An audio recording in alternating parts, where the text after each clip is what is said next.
Ngithumela wona nge-cash send unginikile ukuza noma ngizothumela wena lapha ePep unginike inamba yakwakho ngizothumela amagundane from ePep efike lapho khona. Hayi ngiyakuzwa mkhulu. Hey noma sekunzima mkhulu ukuthemba nje sekukuningi kakhulu. Baba ukhuluma lento ese-UK baba. Into eyathwasa phansi kwamanzi ahlala for 10 years phansi kwamanzi iphila ngokudla udaka nofish nenhliziyo kaMaskido. Umkhuluma khifi lento ekhifize ekseni khifize emini khifize ntambama into etrend unyaka wonke into etrenda ko Facebook into etrenda ko TikTok into etrenda kuma YouTube uyangizwa baba iyatrenda lento. Hayi ngiyakuzwa mkhulu ngoba ngiyabona ngabanye akuvuma mkhulu ngizophinde ngizame futhi ozokusho ilast chance okugcina mkhulu. Baba ngicela ke manje ulalele kahle imiyalelo yami engishoyo uyangizwa.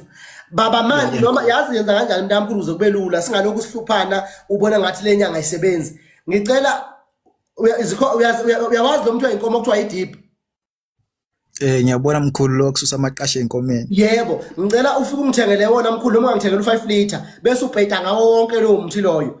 Khona nje singaphinde sihluphane kube umuntu ofuna imali phakathi komunye ngoba uzophakama ngempela.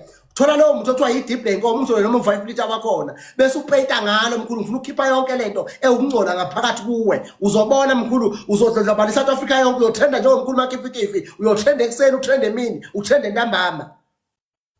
Ngiyakuzwa mkhulu ngofaka ushisa mkhulu noma ubanda mkhulu. Baba ngifuna ushisa njengoba unjalo mawuphuma esigubhini ufake kuchatho futhi ungathola ukhatho kuthiwa email into ezoshesha ingene kuwe ngoba into zakho kufanele isheshe mntakamkhulu kufanele iphuthume.